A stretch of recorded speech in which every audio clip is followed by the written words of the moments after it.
Now, this is something I'm a little bit late to the punch on, but I'm fascinated. I'm interested. I I desire to know more. Who is Heinrich VIII? Aristocrat, 71, behind the far-right plot to overthrow the German government, has called for a return of the monarchy. But his family say he's a confused old man caught up in conspiracy theories. Well, let's find out. Heinrich VIII, Prince of Rus, was arrested today in a German anti-terror operation. He is allegedly the head of an extremist group aiming to overthrow the government. I mean, I don't think that's extremist, you know. In the standard place, we just call them, like, rebels or the resistance or all those nice words. Heinrich is a descendant of the House of Rus, or is it Reuss, I don't know, a noble family who ruled a part of Imperial Germany and has called for a return to the monarchical state. I think they must have featured in Kingdom Come Deliverance. German police today arrested 25 people belonging to a network of far-right terror groups. Now, this is the thing. I was like, okay, they might be, they are right-wing. They try to reinstall the monarchy. Are they far-right, though? I've no idea. Groups aiming to overthrow the German government in a series of sweeping raids. I mean, overthrowing any government's a little bit based, though, isn't it? Prosecutors say that the plotters were united under the Reichsbürger, or Citizens of the Reich movement, which rejects the modern German democratic state based in favour of the pre-war monarchical Reich, which existed from 1871 to 1918. I mean, monarchy is objectively better than democracy. Like it is, I'm sorry. It just is. Oh, World War One. Oh, that was the death knell for society, wasn't it? Among the detainees is a linchpin of the Reichsbürger movement, a man who calls himself Heinrich VIII, Prince of Rus. But this noble title is not a mere alias dreamt up by some self-aggrandizing radical. The 71-year-old aristocrat is a true descendant of the House of Rus, a family who ruled over parts of Germany for hundreds of years, and is said to be hell-bent on tearing down the German government to bring back the glory of days of old. Other members of the Rus bloodline have described him as a confused old man and a conspiracy theorist, but Reichsbürger members laud him as their future leader. Fucking hell. He looks like Brian Bedondi. Yes, I'm the leader of the House Burs. I will rule Germany. Brian Bedondi. I'm sorry. Americans aren't going to get that joke at all. Heinrich VIII, Prince of Rus, was born on December the 4th, 1951, to father Heinrich and mother Princess Władysława Feodora Rus, another German royal who married into the Reuss bloodline. Heinrich VIII, a real estate entrepreneur from Frankfurt, married an Iranian woman. Oh well, nobody's perfect. Susan Duca Jalili, who now goes by the name Princess Susan Rus, and ascribed to his family's time honoured naming convention with his own son, Heinrich the. I don't know what the fuck that is. That number is that 28. The 28th. I have no idea. The House of Rus was established in the late 12th century, and the rulers named every one of their male sons Heinrich, a tribute to the Holy Roman Emperor Henry VI, who bestowed upon them their titles and estates. Each Heinrich was given a number after their name, which went from 1 to 100, and then restarted from the beginning.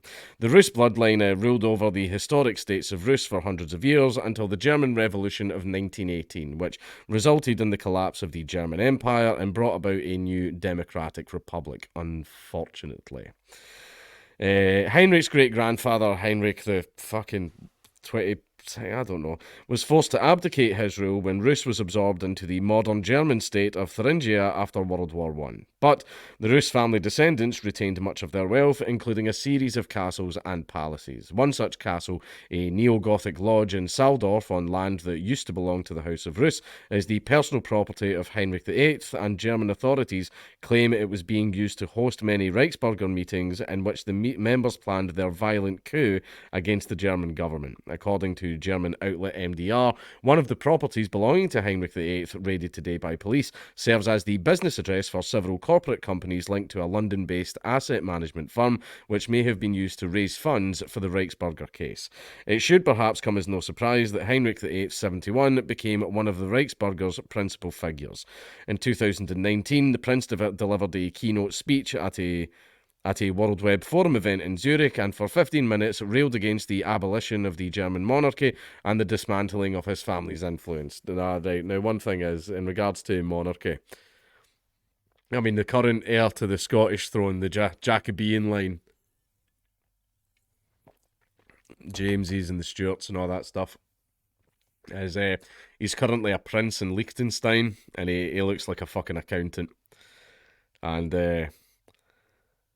well, Scottish monarchists, we follow strength, not someone that looks like we would stuff them into a locker. Heinrich recounted how his great-grandfather was forced to abdicate his rule when Germany became a republic, and waxed lyrical about days gone by when the people who lived under his ancestors' rule lived happy lives because the administrative structures were straightforward and transparent. I mean, there's a point to be said about monarchy. I'll save it for the end. I always do. When things aren't going well, who are you supposed to turn to today? Your parliamentarian, local, federal, EU level, good luck, he quipped sarcastically before going on to advocate for a return to a sovereign Germany. In July of this year, the current spokesperson for the Russ bloodline, Heinrich XIV, I believe that is, told German media that his disillusioned relative was a confused old man and who now gets caught up in conspiracy theory misconceptions, adding that he had begun distancing himself from his family around 14 years ago. Heinrich VIII was arrested this morning at his residence in Frankfurt, where he also maintains an office as a property investor. German prosecutors claim Heinrich VIII is one of the ringleaders of the Reichsbürger movement and is likely one of its principal ideological drivers and fundraisers. They said the prince, along with the other individuals detained in sweeping raids across Germany this morning, formed a terrorist organisation with the goal of overturning the existing state order in Germany and replacing it with their own form of state, which was already in the course of being founded. Some of the group's members had made concrete preparations to storm Parliament with a small armed group. Oh dear. Oh no. And laid out plans to form a whole new government or council to replace the current German Bundestag, prosecutors said. They even alleged that Heinrich VIII had contacted Russian officials with the aim of negotiating a new order in the country once the German government was overthrown. The prince was purportedly set to be appointed as Germany's new leader, and had the extremist movement pulled off their planned assault of the German parliament. The Russian embassy in Berlin has since denied having links to Heinrich VIII or the Reichsbürger group. They totally would have dumped a few rubles into that, I imagine, though. Heinrich VIII is said to have concocted plans with a former paratrooper, named in German media as Rudiger VP, as well as a judge and former lawmaker with the far-right Alternative for Germany party, named as Budget M. Oh, I know those guys. Yeah. Yes. What? AFD are nice, they're fun. I've been drinking with them a bunch of times. What? I talk to everyone. I'm not going to turn down German beer. The party, known by its German acronym AFD, has increasingly come under scrutiny by German security services due to its ties with extremists. Now, what was I going to say? It was something about democracy. Yeah. Now, people turn around and say, and this is the thing that they say about democracy, and the difference between, like, lots of kings have been overthrown. Lots of dictators have been overthrown. And everyone's like, oh, have you noticed that democracy has never been overthrown? And there's a reason for that. A king and a dictator is there for a long time. Life. That's an entire life office. That's a face and a name. A face and a name that the population has been building hatred for a very, very long time. It becomes a focal point. You know, it's a bit like holding a magnifying glass up to the sun and having that bit burning on it. You know, if that hatred and all that burns on it long enough, boom, up it goes, on fire. But if you change it every 4 years, calms everyone down a little. Calms everyone down. I'm so angry. Oh, it's okay, we've got a new guy.